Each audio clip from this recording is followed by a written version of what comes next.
दोस्तों अस्सलाम वालेकुम। कैसे हैं आप सब लोग? उम्मीद है कि आप सब खैरियत से होंगे। मैथमेटिक्स के सीरीज में आपको एक दफ़ा फिर से खुशामदीद। और आज का जो हमारा सेशन है, इस सेशन में हम लॉगरिथम जो है उनके बारे में जानेंगे। बिलखुसूस जो लॉगरिथम का इंट्रोडक्शन है, आज का सेशन उस इंट्रोडक्शन पे मबनी होगा। और साथ में हम जो लॉगरिथम के डेली लाइफ में यूजेस हैं या जो मुख्तलिफ जो और फील्ड्स हैं साइंस की जिसमें लॉगरिथम को यूज़ किया जाता है, उनके बारे में जानेंगे। तो हमने क्योंकि पहले सेट्स जो हैं वो ऑलरेडी कवर किए हुए हैं, तो उसके बाद ये चैप्टर सेकंड जो है जिसमें लॉगरिथम है, तो आज का हमारा सेशन जो है ये इस पे मबनी होगा। तो चलिए शुरू करते हैं हमारा आज का सेशन, और इसमें हम लॉगरिथम जो है उसका इंट्रोडक्शन जो है वो देख लेते हैं। तो मैथमेटिक्स में जो है वो बुनियादी तौर पे जो लॉगरिथम है ये एक इनवर्स जो है वो फंक्शन है। एक्सपोनेंट जो यानी एसिएशन होती है, यानी ये एक उलट होता है जो पावर्स होते हैं उनके। या अगर आपको सादा अल्फाज में कहें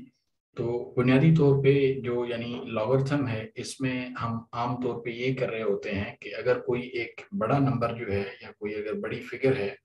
तो उस फिगर को हम यानी एक छोटा कर लेते हैं ताकि वो हमें जो है वो इजीली समझ में आ जाए। या आसान सूरत में ये है कि लॉगरिथम जो है वो बार बार यानी ज़ब होने वाले एक खास नंबर जो है, यानी उसकी रिपीटेशन जो है उस खास नंबर को यानी छोटा करके या रिड्यूस करके इजी फॉर्म में जो है वो रख लेता है ताकि हमें वो पढ़ने में आसान हो जाए। या समटाइम्स ऐसा होता है कि बड़ा एक कॉम्प्लेक्स या कॉम्प्लिकेटेड फिगर जो है वो आपको मिल रही होती है, जिसको पढ़ने में या लिखने में हमें जो है वो काफ़ी दुश्वारी होती है। तो उस नंबर को जो है रीडेबल करने के लिए या राइटेबल करने के लिए या और ज़्यादा इजी जो है उसको अंडरस्टैंड करने के लिए लॉगरिथम्स जो है वो यूज़ किए जाते हैं। वो नंबर जो है वो पॉजिटिव भी हो सकता है, यानी वो बड़ा बिलियंस एंड ट्रिलियंस तक, और इसी तरह से जो है वो नेगेटिव भी हो सकता है, यानी वो नैनो और इसी तरह से माइक्रो और इसी तरह से जो है वो यानी जीगा जो है ये नंबर्स जिस तरह आप फिजिक्स में आमतौर पे देख रहे होते हैं या आप फिजिक्स केमिस्ट्री में देख रहे होते हैं, कंप्यूटर साइंसेज में इनको यूज किया जाता है। तो सिंपलेस्ट फॉर्म जो है वो इसी तरह से आप अगर इसको और इजीली समझना चाहें तो मिसाल के तौर पे हमें जो है वो एक इंडेक्स फॉर्म में नंबर है 1000, क्योंकि जब आप नंबर्स को नॉर्मली लिख रहे होते हैं तो इसको इंडेक्स फॉर्म कहा जाता है, और लॉगरिथम फॉर्म जो है वो स्पेसिफिक फॉर्म है। तो ये इसके थ्री मल्टीपल्स हैं 10 के साथ, यानी 10 × 10 100 और 100 × 10 1000। तो ये पावर ऑफ या यानी आपने इसको एक्सपोनेंशिएशन फॉर्म में लिखा, या इसका एक्सपोनेंट जो है वो क्यूब आ गया, क्योंकि ये थ्री नंबर्स हैं तो ये पावर इसका जो है वो क्यूब आ गया। तो आपने इसको यानी रिड्यूस करके पावर ऑफ 10 में इसको आपने दे दिया। तो लॉगरिथम इसका इस तरह से हुआ लॉगरिथम फॉर्म कि बेस नंबर जो है वो 10 है, और इसी तरह से इसका जो पावर है या जो एक्सपोनेंशिएशन है वो 3 है, और जो एक्चुअल नंबर है दैट इज दी 1000। ये आप इसको इस तरह से लिखेंगे कि log 10 of 1000 is equal to 3। तो ये इसको हम लॉगरिथम फॉर्म कहते हैं, यानी जो इंडेक्स फॉर्म होता है नॉर्मली उसको आप लॉगरिथम फॉर्म में इस तरह से कन्वर्ट करते हैं। इसी तरह से हम इसको और ज्यादा जो है वो अंडरस्टैंड करने के लिए जो लॉगरिथम है, मिसाल के तौर पे x जो आपको एक गिवन नंबर होगा या सपोज नंबर है, जिस तरह हमने पहले देखा कि 1000 मिसाल के तौर पे था, तो उसका बेस फॉर्म जो है वो हुआ b, यानी जो आपने एक्सट्रैक्ट किया कि जो उसका बेस नंबर है that is the 10 for example. तो इसको आप इस तरह से डिनोट करेंगे कि log b, और इसी तरह से पेरेंथेसिस में या ब्रैकेट में आप रखेंगे x। तो आप x को जो है वो ब्रैकेट के बगैर भी आप लिख सकते हैं, यानी आप इस तरह से भी इसको लिख सकते हैं, या समटाइम्स आप डायरेक्टली जो है log x जो है वो भी लिख सकते हैं जब उस नंबर में कोई कंफ्यूजन नहीं हो। आमतौर पे जो पावर ऑफ 10 वाले नंबर्स होते हैं वो यानी इस तरह के बड़े सिंपल और इजी होते हैं जिनमें कोई कंफ्यूजन नहीं होती, तो इसीलिए जो है वो उनको डायरेक्टली आप log x में भी जो है वो रख सकते हैं। इसी तरह से जो एक्सपोनेंशिएशन आप दे रहे होते हैं, यानी जो आप उसको पावर दे रहे होते हैं, तो बुनियादी तौर पे पॉजिटिव रियल नंबर्स जो होते हैं जो यानी बेस होता है, तो उसमें आप उसको रेज करते हैं किसी भी रियल पावर के साथ, और उसमें हमेशा आपको पॉजिटिव रिजल्ट जो है वो मिल रहा होता है। सो इसीलिए log b जो है जो यानी ब्रैकेट x है वो यानी किसी भी दो पॉजिटिव रियल नंबर्स यानी b और x का जो है वो नतीजा होगा यानी रिजल्ट होगा, और इसमें b जो है वो बराबर नहीं होगी एक के, यानी b is not equal to 1। और इसको हम खास तौर पे हमेशा जो है एक यूनिक रियल नंबर जो y है उसके साथ हम इसको लिख रहे होते हैं या रिप्रेजेंट कर रहे होते हैं। यहाँ पे आप ये देख रहे हैं मिसाल के तौर पे कि log 2 जो है यहाँ पे आपको एक एक्चुअल नंबर है, दैट इज द x। आप 2 को यहाँ पे जो है वो एस b यानी ले सकते हैं। और बेसिकली ये है कि यानी आप जो 2 है उसको अगर आप 3 मरतबा मल्टीप्लाई फॉर्म में रखेंगे, यानी 2 × 2 × 2 यानी 2 × 2 × 2 तो वो 8 ही होगा। तो आपने यानी इसको रिड्यूस करके जो इसका एक्सपोनेंशियल फॉर्म है जिसको हम x कहेंगे उसमें आपने रख लिया। इसी तरह से if y is equal to b power x then x is equal to log b, और इसी तरह से y। यहाँ पे आप इसका ये देख रहे हैं कि हमने इसको इसी फॉर्म में मिसाल के तौर पे यहाँ पे सॉल्व किया हुआ है। तो यहाँ पे 2 जो है वो आ गया आपका बेस नंबर, और ये है आपका सपोज नंबर यानी जो आपने एक्चुअल नंबर जो है वो लिया हुआ है, और ये आपका आ गया एक्सपोनेंशियल फॉर्म। तो आप यानी लॉगरिथम में आपको इस तरह से रखेंगे कि 2 पावर क्यूब जो है इक्वल्स टू 8। तो पावर क्यूब का मतलब क्या हुआ कि यानी आप 3 दफा 2 लिख के उसको आप मल्टीप्लाई करेंगे यानी ज़रब देंगे तो उसका आंसर जो है 8 आ जाएगा। इसी तरह से अगर हम इसको और ज्यादा जो है वो यानी एक्सप्लिसिट फॉर्म में जो है वो अगर हम डिफाइन करें तो उसमें हम देखेंगे कि रिलेशन होता है एक्सपोनेंशियल जो होता है और इसी तरह से जो लॉगरिथम होता है। तो इसी तरह से log b ब्रैकेट x में यहाँ पे आप देख रहे हैं इक्वल टू y, जिस तरह हमने इसको पहले भी देखा। तो एग्जैक्टली ये इस तरह से हुआ कि if b power y equals to x and x is greater than 0, और इसी तरह से b जो है that is also greater than 0, तो उसमें हम कहेंगे कि b is not equal to 0। अब इसका एग्जांपल जो है मिसाल के तौर पे ये है कि log जो है वो b है मिसाल के तौर पे आपके पास 2, ये बेसिकली जो है वो सब स्क्रिप्ट फॉर्म में होगा। तो 64 जो है वो नंबर है, तो अब आप क्या कहेंगे कि 6 जो है वो इधर कॉमन आप लेंगे, और इसी तरह से 2 पावर 6 जो है वो इसके ऊपर आ गया। तो अब 2 को अगर आप यानी 6 टाइम्स रख के मल्टीप्लाई करेंगे तो वो 64 हो जाएगा। तो इसी तरह से लॉगरिथम जो है वो बेस 10 जो होता है, अगर मिसाल के तौर पे b जो है दैट इज इक्वल टू 10, तो उसको आप कहेंगे कि डेसिमल या कॉमन लॉगरिथम जो है, या जिसको हम कॉमनली यूज करते हैं साइंस में या इंजीनियरिंग में, बिलखुसूस फिजिक्स में जब आप प्रॉब्लम सॉल्व कर रहे होते हैं तो उसमें भी आप इस तरह की जो है वो यानी पावर ऑफ 10 जो है जिसको कॉमनली या डेसिमल या कॉमन लॉगरिथम उसके तौर पे आप इसको इस्तेमाल करते हैं। इसी तरह से जो नेचुरल लॉगरिथम है उसका एक नंबर है जिसको e के साथ रिप्रेजेंट करते हैं, और that is b equals to जो है अप्रोक्सीमेटली इक्वल टू 2.712, यानी ये लॉगरिथम का कॉमन नंबर है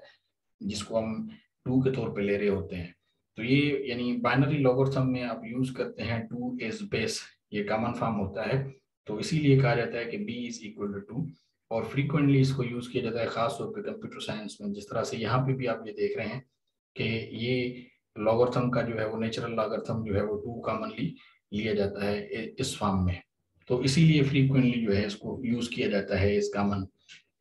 तो इसी तरह से एक्सपोनेंशियल फॉर्म में, और इसी तरह से आप यहाँ पे देख रहे हैं लॉगरिथमिक फॉर्म में, ये 2 फॉर्म्स होते हैं जिसमें आप जो है इनको लिख रहे होते हैं। जब आप इसको एक्सपोनेंशियल फॉर्म में रखेंगे तो b जो इसका एक्सपोनेंट होगा यानी c सपोज में लिया हुआ है इक्वल्स टू a, तो ये आ गया इसका बेस, ये आ गया इसका एक्सपोनेंट, और ये आ गया इसका आर्ग्यूमेंट यानी जो एक्चुअल इसका रिस्पांस आएगा या जो इसका एक तरह से आंसर बनेगा। और इसी तरह से आप अगर इसको लॉगरिथम फॉर्म में रखेंगे तो log b और पावर जो है उसका a आ जाएगा that is equal to c, यानी जो इसका एक्सपोनेंट बनेगा वो यहाँ पे c होगा। ये आर्ग्यूमेंट यहाँ पे आप रखेंगे और इसी तरह से यहाँ पे आप उसका बेस नंबर जो है वो रखेंगे। तो ये 2 फॉर्म होते हैं, एक्सपोनेंशियल फॉर्म और इसी तरह से लॉगरिथमेटिक फॉर्म। तो आप इन दोनों फॉर्म्स को यूज कर सकते हैं किसी भी इंडेक्स नंबर को जब आप लॉगरिथम नंबर में कन्वर्ट कर रहे होते हैं, या जिस तरह मैंने आपको शुरू में बताया था कि जो कॉम्प्लेक्स फिगर्स होती हैं यूजली, या जो लार्ज फिगर्स होती हैं जिन्हें पढ़ना और लिखना काफ़ी ज़्यादा मुश्किल होता है, या समटाइम्स काफ़ी छोटी जो माइनस में नंबर जा रहे होते हैं, यानी मिसाल के तौर पे 0.00000001, तो ये इस तरह से जो है वो माइनस में, जिसको हम माइक्रो नैनो इस तरह से यानी अंडरस्टैंड कर रहे होते हैं, तो वो भी आप इस तरह से इसको आप सिंपल फॉर्म में यानी एक लॉगरिथम यूज करके रिड्यूस करके एक डिसेंट फिगर में लिखते हैं।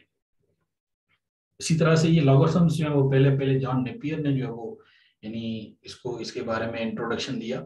और ये इन्होंने 17वीं सदी में इन्होंने दिया 1640 में, और इन्होंने इनको यूज किया जो सादा सी कैलकुलेशंस हैं उनके लिए, या उसके लिए इन्होंने ये जो है वो जब एक फार्मूला दिया, तो उसके बाद फिर ये आगे काफी ज्यादा जल्दी से जो है वो यानी लॉगरिथम्स का यूज कॉमन हुआ मुख्तलिफ यानी साइंस में। और बिलखुसूस साइंटिस्ट ने, इंजीनियर्स ने, या जो लोग सर्वे कर रहे होते थे या जो और प्रॉब्लम्स थे उसको इजीली हल करने के लिए लॉगरिथम्स जो है उसका यूज जो है वो कॉमन होता चला गया। तो लॉगरिथम की एक खास टेबल है, जिस तरह से केमिस्ट्री में पीरियडिक टेबल है, बिल्कुल ऐसे ही जो है वो लॉगरिथम में टेबल है, जिसको हम दूसरे सेशंस में कवर करेंगे। और उस टेबल के बाद फिर हम ये जानेंगे कि लॉगरिथम में प्लस और इसी तरह से माइनस और इसी तरह से यानी जो उसका डिवीजन होती है और जो उसकी मल्टीप्लिकेशन होती है, तो वो दूसरे सेशन में, तो वहाँ पे और ज़्यादा जो है वो आपको टेबल के बारे में बताएंगे कि ये टेबल में जो यानी मल्टी डिजिट मल्टीप्लिकेशन स्टेप्स जो हैं वो किस तरह से रिप्लेस किए जा सकते हैं जब आप टेबल को यूज़ करते हैं सिंपल एडिशंस के हिसाब से। तो ये यानी एक तरीका था जो बुनियादी तौर पे जॉन नेपियर ने ये आइडिया दिया, और उसने ये आइडिया बुनियादी तौर पे कैलकुलेशंस के लिए इस्तेमाल किया था, और बाद में फिर इसका एक्सपेंशन हुआ मुख्तलिफ फील्ड्स में। इसी तरह से जो यानी लॉगरिथम है उसमें आपको समटाइम्स कॉम्प्लेक्स नंबर जो हैं वो भी आपको मिल सकते हैं। मिसाल के तौर पे यहाँ पे आप देख रहे हैं कि लॉग बी और ब्रैकेट में है एक्स एंड वाई, तो आप यानी ये लॉग बी जो है ये कॉमन होगा। इस तरह से आप मल्टीप्लिकेशन में आप देख रहे होते हैं कि एक बाहर नंबर होता है और फिर आपको मिसाल के तौर पे दो नंबर्स जो है वो ब्रैकेट के अंदर होते हैं, तो आप यानी वो कॉमन नंबर हर एक के साथ मल्टीप्लाई करते हैं, या जिस तरह से होल पावर होता है तो वो आप जितने भी नंबर्स होते हैं उनमें डिस्ट्रीब्यूट कर लेते हैं। तो यानी ये एक तरह से जो है वो एसोसिएटिव प्रॉपर्टी जिस तरह से होती है डिस्ट्रीब्यूटिव प्रॉपर्टी, तो इस तरह से ही है। यानी लॉग बी एक्स के साथ भी आप रखेंगे और इसी तरह से लॉग बी वाई के साथ भी रखेंगे, तो ये प्लस इस तरह से होगा, log B X plus log B Y, जो यानी इसका बेस नंबर है बी उसको शो कर रहा है। तो इसमें ये है कि जो बी है, इसी तरह से एक्स एंड वाई जो है ये सारे जो है वो दोनों जो है वो पॉजिटिव नंबर्स होंगे, और बी जो है ये इज नॉट इक्वल टू 1। तो इसका मतलब ये है कि जो स्लाइड रूल है वो बेस होगा लॉगरिथम पे, जिसकी वजह से आपको यानी एक तरह से हेल्प होगी कि आप जल्दी कैलकुलेशन कर लें टेबल्स के बगैर। लेकिन लोअर प्रिसीजन में जो है आपको थोड़ी दिक्कत जो है वो हो सकती है। तो लॉगरिथम्स जो दौरे जदीद के लॉगरिथम्स हैं ये इसको बाद में फिर और ज़्यादा इसको जो है एक तरह से निखारा गया। वो लियोनार्ड यूलर हैं जिन्होंने इसको 18th सेंचुरी में और ज़्यादा सिंप्लीफाई किया, या इसको उसने एक खास किस्म की चेंजेस जो है वो ले आए, या जो लॉगरिथम का उन्होंने जो वैल्यू दिया जो नेचुरल लॉगरिथम्स हैं जिसको उसने लेटर ई के साथ रिप्रेजेंट किया कि बेस, और जिसकी बुनियाद पे हम कॉमन टू जो है वो यूज़ करते हैं नेचुरल लॉगरिथम। तो ये आइडिया जो है वो बेसिकली लियोनार्ड यूलर ने दिया। तो लॉगरिथम्स जो हैं उनको काफ़ी मल्टीपल फील्ड्स में यूज़ किया जाता है एवरीडे लाइफ में। मिसाल के तौर पे जो अर्थक्वेक्स आते हैं या जो एक रिचर स्केल है, तो वो रिचर स्केल जो है वो बुनियादी तौर पे जो है वो लॉगरिथम्स पे ही बेस्ड है, या लॉगरिथम्स पे ही उसको जो है वो डेवलप किया गया। तो उसमें लॉगरिथम बेस जो है वो 10 है, यानी मैक्सिमम एम्पलीट्यूड जो है कि शिद्दत कितनी है अर्थक्वेक की, उसके लिए ये रिचर स्केल जो है वो इस्तेमाल किया जाता है। इसी तरह से लॉगरिथम के जो स्केल्स हैं वो जिस तरह मैंने आपको शुरू में बताया था कि आपके पास एक बहुत बड़ी क्वांटिटीज हैं, तो उन क्वांटिटीज को जब आप छोटा लिख रहे होते हैं तो उसके लिए लॉगरिथम जो है वो यूज किया जाता है। मिसाल के तौर पे जो डेसिमल्स होते हैं वो एक यूनिट होता है जिसको आप एक्सप्रेस करते हैं रेशियो के तौर पे लॉगरिथम्स में। और बुनियादी तौर पे जो आपको कोई एक यानी सिंगल पावर एम्पलीट्यूड हो, जिसमें साउंड प्रेशर जो जिस तरह से मेजर किया जाता है स्पेशली इन म्यूजिक और इसी तरह से या फिजिक्स में, तो वहाँ पे भी लॉगरिथम जो है वो यूज़ किए जाते हैं। केमिस्ट्री में लॉगरिथम्स जो है वो यूज़ किए जाते हैं पीएच का वैल्यू जो है, या एसिडिटी जो होती है किसी भी जो पानी नुमा जो सोल्यूशंस होते हैं लिक्विड फॉर्म में जो होते हैं उनको मेजर करने के लिए। तो लॉगरिथम्स जो हैं यानी ज्योमेट्री में और मुख्तलिफ और फील्ड्स हैं जिनमें इस्तेमाल किए जाते हैं। साइंटिफिक फार्मूलाज जो हैं वो इसके बेस पे बनाए जाते हैं, मुख्तलिफ किस्म की मेजरमेंट्स की जाती हैं जो बड़ी कम्प्लेक्स होती हैं। तो ये लॉगरिथम का जो है वो बड़ा ही एक वाइड यानी यूज है या उसकी वाइड रेंज है, जो मुख्तलिफ साइंटिफिक फील्ड्स में या साइंस की जो ब्रांच हैं उनमें इसको इस्तेमाल किया जाता है। इसी तरह से जो म्यूजिक में या जो म्यूजिकल इंस्ट्रूमेंट्स होते हैं उनकी एक खास किस्म की फ्रीक्वेंसी या उनके जो इंटरवल्स होते हैं, एक खास किस्म के फार्मूलेज होते हैं, या उसमें प्राइम नंबर्स होते हैं। तो उन सब को जो है या इन मॉडल्स को जो है वो बुनियादी तौर पे यूं समझ लें कि लॉगरिथम्स में ही रिप्रेजेंट किया जाता है। तो फ्रीक्वेंसी हो, चाहे वो यानी बुनियादी तौर पे एक नॉर्मलाइज फ्रीक्वेंसी हो या रिलेटिव नॉर्मलाइज फ्रीक्वेंसी हो, तो उसको भी यानी लॉगरिथम फॉर्म में इस्तेमाल किया जाता है। और ख़ास तौर पे इसमें जो यानी म्यूजिशियंस होते हैं, जब वो मुख्तलिफ किस्म की बीट्स डेवलप कर रहे होते हैं, तो उसमें लॉगरिथम्स की एक खास किस्म के सिंबल्स या जो वैल्यूएशन है इसकी बुनियाद पे ये म्यूजिक की जो टोन है वो सेट की जाती है या जिस तरह से कंपोज की जाती है। तो ये एक प्रोसेस है जिसमें ये इस्तेमाल किए जाते हैं। तो इसी तरह से मुख्तलिफ किस्म के और फॉर्म्स हैं जिनमें ये जो है वो इस्तेमाल किए जाते हैं। साइकोफिजिक्स के लोग इसको इस्तेमाल करते हैं। फॉरेंसिक अकाउंटिंग जो होती है उसमें इसको इस्तेमाल किया जाता है, जिससे आप किसी भी चीज़ को जो है वो बिल्कुल ही प्रॉपरली असेस किए करते हैं कि ये एक्चुअल है, नेचुरल है या ये टेम्पर्ड है। तो बड़े वसी जो हैं वो लॉगरिथम के यूज हैं मुख्तलिफ फील्ड्स में या साइंसेज में। इसी तरह से इसको क्रिप्टोग्राफी जो है उसमें इस्तेमाल किया जाता है। तो ये था हमारा आज का सेशन जिसमें हमने लॉगरिथम्स जो हैं उनके बारे में एक सिंपल आपको इंट्रो दिया, ताकि आपको लॉगरिथम्स जो हैं वो अंडरस्टैंड हो जाए कि लॉगरिथम्स हैं क्या और इसका यूज कैसे है, किस तरह से जो है वो एक इंडेक्स नंबर को लॉगरिथमिक फॉर्म में हम कन्वर्ट करते हैं और क्यों करते हैं, उसकी क्या ज़रूरत है। तो आई होप कि आपको ये सेशन काफ़ी इंटरेस्टिंग लगा होगा और अब आपको लॉगरिथम्स के यानी बेसिक्स के बारे में जो है वो पता चल गया होगा। तो बहुत जल्द हम इनका और नेक्स्ट सेशन करेंगे जिसमें हम इसकी मल्टीप्लिकेशन, डिवीजन और इस तरह से एडिशन और सब्ट्रैक्शन, साथ में जो उसकी टेबल है उसको हम डिस्कस करेंगे। तो तब तक के लिए आप अपना बहुत ज़्यादा ख्याल रखिएगा। So till the next session it's time to say goodbye and take care. अलबत्ता इस चैनल को जरूर सब्सक्राइब कर लीजिएगा अगर आपने इसको सब्सक्राइब नहीं किया, ताकि जो आने वाले सेशंस हैं उनके बारे में आपको जानकारी मिलती रहे। So time to say you goodbye and take care.